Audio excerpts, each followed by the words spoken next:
Chaps, I've got Lucy, and Lucy, you came on a radar a few days ago because you had, well, there's an article about your partner, Yeah. Yeah. which is Daniel, and sadly Daniel's no longer here. It's quite recent as well, wasn't it? Yeah, the 6th of September he died. Wow. And when I was reading the article, I was like, do you know what, this is somebody, the first impression I got, this is somebody who understands mental health. This is somebody who understands addiction. I feel like I'm choking up, really, and so I apologize. So I don't know what, like I said earlier, I don't know what the outcome of this video is, but I think is if we can raise your story from the female's perspective. Yeah. Maybe if there's one bloke who's just drinking a little bit too much, doing something where that, even if they're at that stage where they're like, am I drinking too much? And I think it's one of those things, like if you have to ask the question, you probably are. Yeah. It is, isn't it? So do you want to tell us a little bit about yourself? You lead. I don't want to. You lead. It's yours. Well, Daniel was 41 when he died, but before that, he suffered with addiction. When I first met him, we were going out. We went to nightclubs. I didn't think anything of his addiction. I didn't know what alcohol was. Addiction. I mean, I didn't know what it would mean. When I realised he was an alcoholic, I'd found 3 bottles of vodka that were empty in his bag. Okay, he lied to me a lot. There was a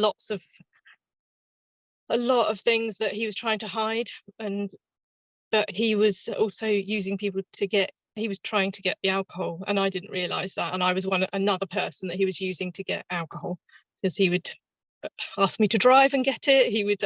And I didn't realise at that point. So then I left him. I said, right, that's it. I found out you're alcoholic. I don't want to be with you. And then I walked away. And 2 weeks later, I went out for a meal with him. And then we talked. And he said, I'll sort it out. I won't drink. I'm going to go back into work. I'm going to try my hardest to get better. And he did. He did try to do that. He trained as a teacher and became a teacher. And it was a clever bloke then.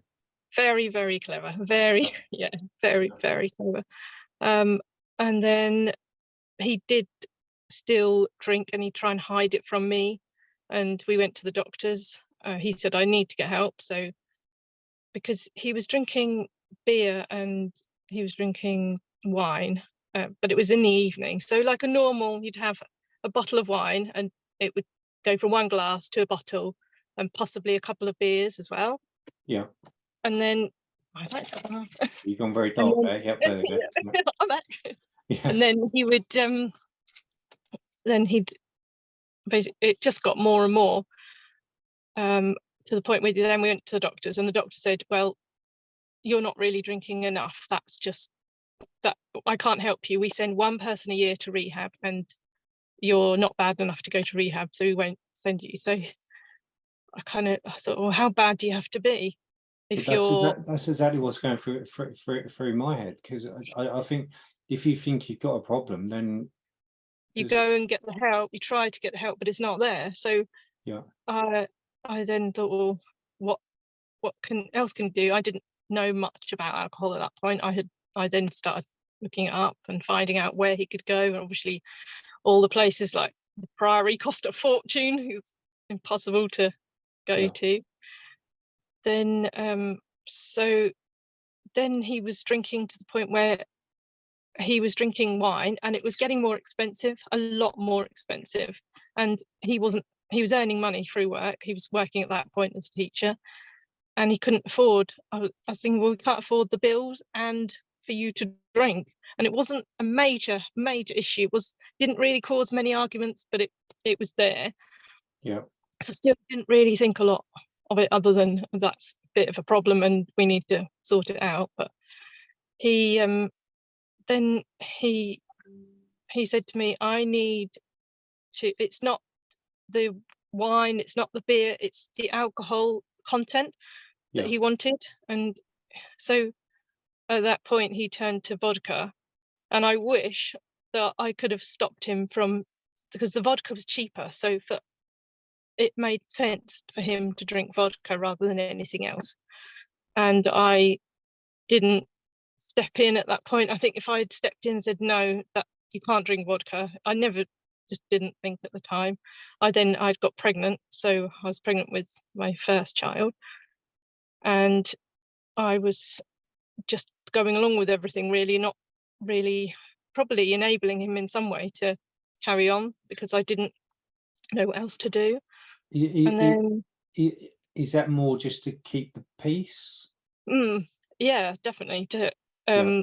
keep the peace. And he was earning the money. I could say to him, well, you need to stop drinking because we can't afford it. But then it's his money, and he's saying to me, well, I can do what I like with my money. I can do this, and he was using it to go to sleep in the evening, because he said he couldn't sleep at all. So if he didn't have it, he wouldn't go to sleep. And Yeah. so then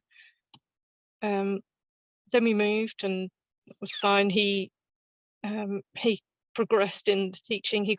I couldn't understand how I could see that he was drinking too much and no one else around me could, because he was hiding it so well.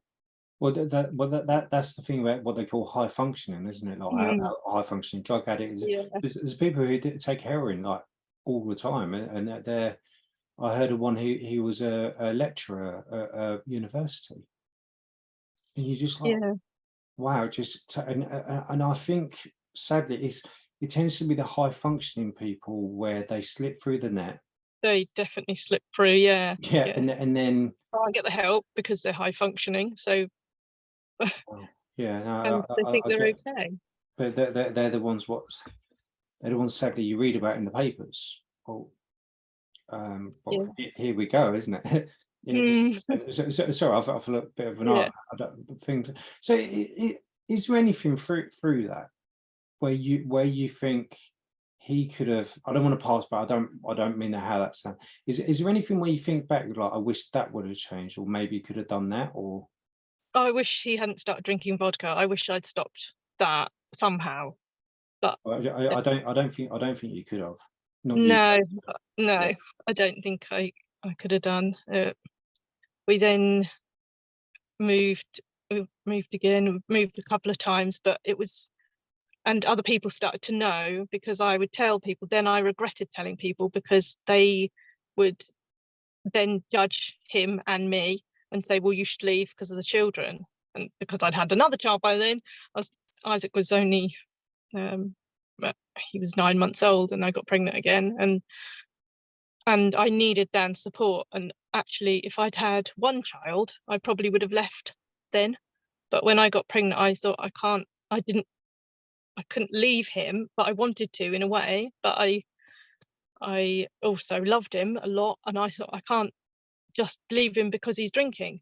I don't know what to do, really. So I didn't do anything. I then he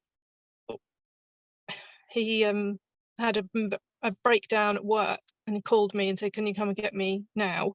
And I would drive him to work and back. He would never drive because the alcohol. He knew that if he drove, he would drink drive and he'd lose his license, and he didn't want to do that. He was very intelligent, very clever. He was like, I'm not doing that. But he could sustain work. He was just really good at that. And then, so I said to him, I picked him up, and he got in my car, and he cried and cried and cried and said, I can't do this. I can't work. And I said, well, you need to get counselling. They need to do something. Somebody needs to do something.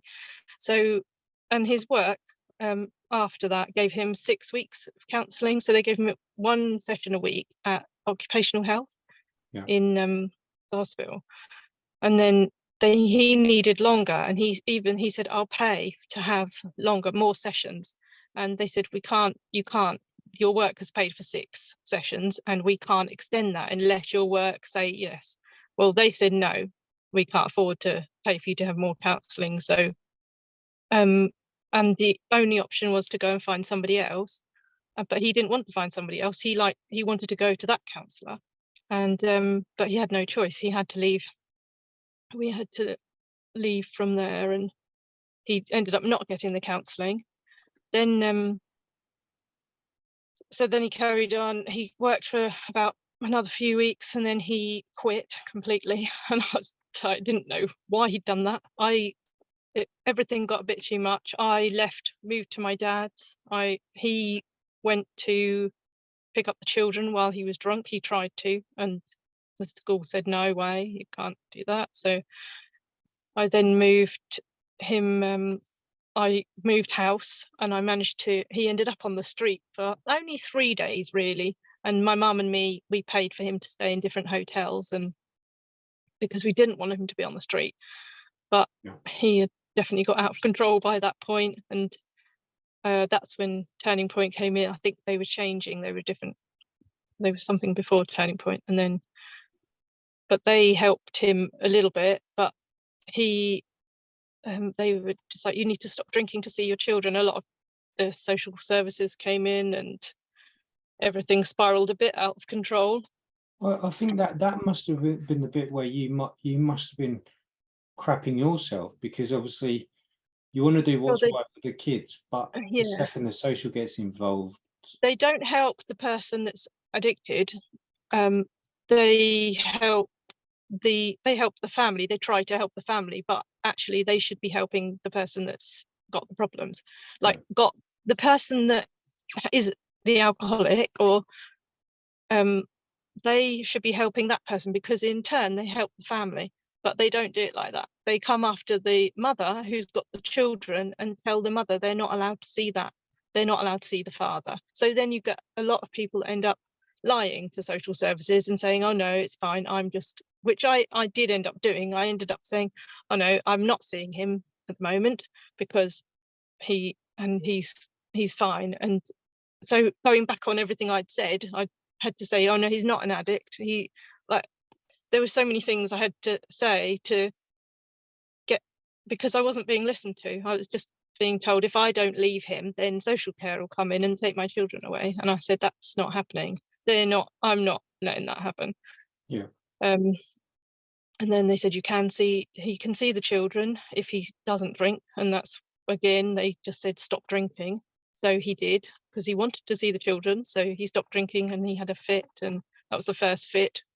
Well, sorry, what they told him to just stop drinking? Just stop drinking, and then you can see your children. So he stopped, and they said meet in a public place. So we met in the park, and he fitted in front of the children and in front of other children, and we called an ambulance, and they remember that quite clearly. They were only young, and then that was the first fit. So after that, he did fit again. He shattered his whole hip and down to his knee, and he had to have all of that replaced. They left him in pain, and they gave him morphine, which I said, why are you giving him morphine? That's not a good idea. But I ended up, he moved back in, we looked after him. He had the morphine for a while, and then he got better, and after the hip replacement, we realized, obviously, if you suddenly stop drinking, you're going to fit. Then, well, that's something I just want to chuck in, obviously, just to cover my arse and the charities, and yours up to the point. Is if there is somebody going to be watching this and they know they're an alcoholic, don't go cold turkey. You must stop. No, it has to be cut down gradually, and even that has to be controlled to a point. If it's way out of control, then there's no way that someone can do it on their own, because it has to be done in hospital, or through Turning Point. But absolutely. So for all, I don't want to say prevented, but is there anything what you think, just one moment where you think, other than the vodka or whatever, is there anything through that where you think, actually, if that was slightly different, maybe? I think if he'd had more help, if he'd reached out to more people, if he'd spoken to more people, if other people had spoken to him as well, if he had, there were 200 people at that funeral, and that it was amazing, but he didn't get the support he needed in the time when he was alive. He didn't. Those people, I wish they'd reached out a bit more to him. I wish that he'd reached out to them. I think it's lonely. I think it's very a lonely kind of, alcohol is he would drink on his own. He didn't drink around people. He didn't go to the pub and get drunk, and Well, it was that's never like that. was I was saying earlier, when I don't do the soup, when I was leading the soup kitchens and doing all that kind of stuff, you literally see it day in, day out. And it's always the same thing where it's just, I don't know, it's weird because it was, someone's going to get it upset, but if somebody's addicted to drugs, like everyone kind of surrounds them and looks after them, and it seems to be alcohol, whereas the only thing where everyone was like, no, you're dirty drunk now. Yeah. That's it. And am I being? I don't mean that to sound judgmental, but it's just, I don't know. It just seems to be one. The thing about alcohol, it just seems to be, it's like everyone accepts it, and even if you go It's to the pub, everywhere. I no, wish and it that's the wasn't thing. everywhere. But But even if you go to a pub and go, I'll just have a Coke, and it's like, oh, what's wrong with you? Because yeah, you're having a Coke, and you have to. It's the only. I It's the wish only thing. people wouldn't do that. Like, he would get a pint in the pub to just look normal, and I'd be like, why are you drinking that? Because that he didn't actually really like alcohol. He just drank it because he felt physically dependent on it, and so he needed to have it. But so we go in the pub, and I'd say, but you don't need to drink it, like. And he'd say, yeah, but then I'd just look weird if I don't have a pint and everybody else is having one. Yeah. Then So that yeah, sounds. so there's a lot of that. It sounds so bizarre hearing it, but I can relate to it as well. Yeah, I can It's relate. He when he died, I got invited out to a meal, and they said, "Oh, come and," but there was alcohol, a lot of alcohol, and I didn't want any. But even, and I felt like I should have a drink yeah, because we'd gone out for a meal with friends that were all drinking, and I wasn't driving.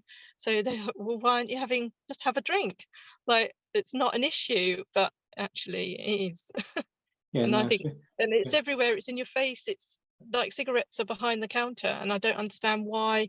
Why is alcohol everywhere and all down the aisles? And then at Christmas time, it's definitely right as you walk into every single shop. And yet they don't even put sweets on the edge of the aisles for children, because it no, might that's because attract the children to the sweets. it's because sweets can make you fat, but alcohol is absolutely fine. Yeah, alcohol's fine. It's really bizarre. So but would you say, bloody hell, we're flying through this? Would you? I don't want to put words in your mouth. So if you're saying like these 200, I don't want to pass by with 200 pounds. I don't know, and whatever else. But I can see from other lives I've seen, where I've seen alcohol has just destroyed their family, destroyed everything. Would you have sooner? I guess it's too late now. I don't know how that sounds, but would you sooner have just one of his mates said, "Daniel, sort it out, mate." He he had a couple of friends that were very, very close, and Yeah, well, they didn't live close enough, but he'd speak to them on the phone, and they'd all say, they'd be, come on, you need to get the help. And especially one friend who really, really tried to help him. yeah, And I would ring him and say, please, can you sort him out? I can't, I don't know what to do. He needs to go to hospital. In the end, he refused to go to hospital because there was so many things that happened in hospital, so much judgmental stuff that happened. yeah, And even down to the 2 weeks that he was okay, when he was talking, and before he went to intensive care, he was talking to us. And this nurse said, well, like, why can't you sort this out yourself? Like, and she just, and I looked at him and thought, she was so judgmental. There is still that everywhere, but and I no, don't understand why. But stigma is rife. yeah, it Absolutely, is. we can And yet pretend that it's we can so pretend. alcohol's everywhere, but people are like that, and but it's not okay to be an alcoholic. I Yeah. don't. Yeah. So somebody, just before we draw to close, and I'm well aware that you're probably freezing your ass off in that car, so I apologise as well. But if if if there is somebody watching this where they are, I don't know, if they're asking the question, maybe I am drinking, or drinking too much, or actually, do you know what? If they're like, I don't want that to happen to me, what would you say? What would you tell them to do? I'd definitely say go to the doctors and don't take no for an answer. I Yeah, think with Dan, I think he gave up easily in some ways, and I get why, because just give up, because it's too much to try and fight every system and we did fight for every single thing that we ended up getting, but it was so hard, and it shouldn't be like that. I think that anyone that is suffering with that needs to ask for help and go to the right places, and I think, and research it, because there's a lot that I didn't know that I know now. So I Yeah. could easily signpost people in the right direction now, whereas I couldn't, and I didn't know half the help existed, and nor did he. And it's only since he died as well that I've found out a lot more, that there's a lot more help, and Yeah. that I didn't know about. I think definitely Turning Point is, unfortunately, it's the only one in Suffolk that. Well, I've had meetings with Turning Point, and they done my training for the, not the EpiPen, the pen if someone's overdosed. So I've Oh had all yeah. that. I've got it in my bag. Well, thankfully it's out of date because I don't know where it is, because that's also, that training has done really well. It's done really bloody well, but it is out of date. So I know them pretty well, but I think that's the problem. And just before, what bugs me with a lot of charities and services, that they want to hold on to everything, Yeah. and Yeah. it drives me nuts. I'm just like, sadly, there's enough people with mental health, drinking problems, drug problems for the load to be shared. Yeah. Do There you know what is. I mean? And I think Let's don't just, go to just one place. Definitely, like we went to Iceni, and they were really good with. They helped the whole family, yeah, but again, it's all twisted up with social services, I think. um, but it's still there. And then there's NACOA, which is for the families of addicts. Definitely, that's one that that help children, and yeah. they have a 24-hour helpline. I didn't even know they had that. I didn't know that existed until 3 months before Dan died. But so unfortunately, now I'm raising money for them, but I didn't realize that they did that. I didn't know that even existed, and that I had no idea where to get the children help. And I didn't know. I'm a trustee of a family charity as well, away from MANUP. Didn't have a clue about it. But what I will do. Actually, do you want to say about that little fundraiser thing you're doing? Because I will add the links to that. And if anyone's yeah, watching, then please don't donate on this video. Please don't give any money to MANUP. Give it to that. To what's the charity again? Sorry. NACOA, it's the National Association of Children of Alcoholics. So it's, um there's something in me. What literally my heart bleeds, where that there needs to be a charity for that. because there's 1 in 5 people that drink that affect children, that, well, 1 in 5 children are affected by their parents drinking. So there's a Wow. lot, there must be a lot of alcoholics, and out of a class of 20, I was thinking, well, who else in my child's class has that issue? And then since Dan died, some of them have come forward, and I thought, oh yeah, okay, that does make sense. There is 1 in 5. Yeah. And somebody came to me and she said, I've drank a lot less since this has happened. And I Yeah. mean, just seeing Dan on the intensive care unit with all the tubes in and everything, that was horrendous enough to probably shock quite a few people into saying, don't want to end up like that. And Dan never thought he would. In the summer, he said to me, I really want to live. I don't want to die. I do want to sort my life out. And he was starting to sort things out, but it was too late because his liver was damaged completely beyond repair. He needed a liver transplant, and he didn't make that.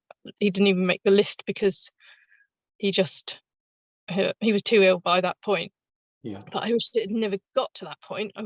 I think if people can get the help before that point and realize that actually that is you, it's so easy to get to that point. And if somebody drinks a whole, like binge drinks, that you can still, your liver can go into shock and you can die from that. And I don't think people realize how life is just so you're here 1 minute, you're not the next. I think you don't know when your time is up. And I think Dan quickened it up. They said he would live to 45. He lived to 41, and Yeah. that has been such a shock that it was so sudden. And I wish that there was the support. I don't think there is enough support, unfortunately. I don't think. I'd agree with you. I'd agree with you. Even so, when I was doing stuff with soup kitchens and all this kind of, obviously, sadly, you could probably guess this type of clientele Dan what used to goes. go to this. He went to the soup kitchens, and he also helped out at the soup kitchens when he could. He would give everything he had to help other people as well, and then Oh, have the help as well. But he, okay. No, that's what I think. I know his. I think I know his face. That I thought I'd met him before quite some yeah, time he might ago. have done at the soup kitchens because he did work in. He did go there, and he worked at the YMCA for a bit as well. Right. Okay. So With yeah, the young guy. we may have crossed paths. But just before Yeah. George Craig, because I was going to have to end the video because I've got this meeting thing up there. Actually, is in a nutshell, and I don't want to sound arrogant at all, but if someone's thinking maybe I am drinking a little bit too much, rather than googling it, go to the doctor. Would I you? would say go to the doctor, but I'd also say look for other help. Look and Yeah, speak to the people around. And actually, more than that, I wish Dan had spoken more to me about how he felt. And writing it down was amazing. And he said to me, "You can read it any time." And I wish I'd read it before, and I didn't. I read it after he died. But looking at that, I wish if he had opened up more to me and more to the people around him, it would have been a lot easier for everybody around to say, actually, we can help. And I think being very open and honest about it and talking yeah, about it to other people helps. So I don't think necessarily, I think all the people around, so friends and just anyone that will actually listen, if Dan had spoken to them and told them, and he kept it a secret quite a lot, I think that would have helped. So I actually think it's having the support around that helps people stop drinking, because they don't feel the need to. They don't feel so isolated and lonely and depressed, and well, then it doesn't spiral down, because that's pretty much what happens. It just no, um thank it's no, thank you. That was interesting. But let me hit the button. 1 second.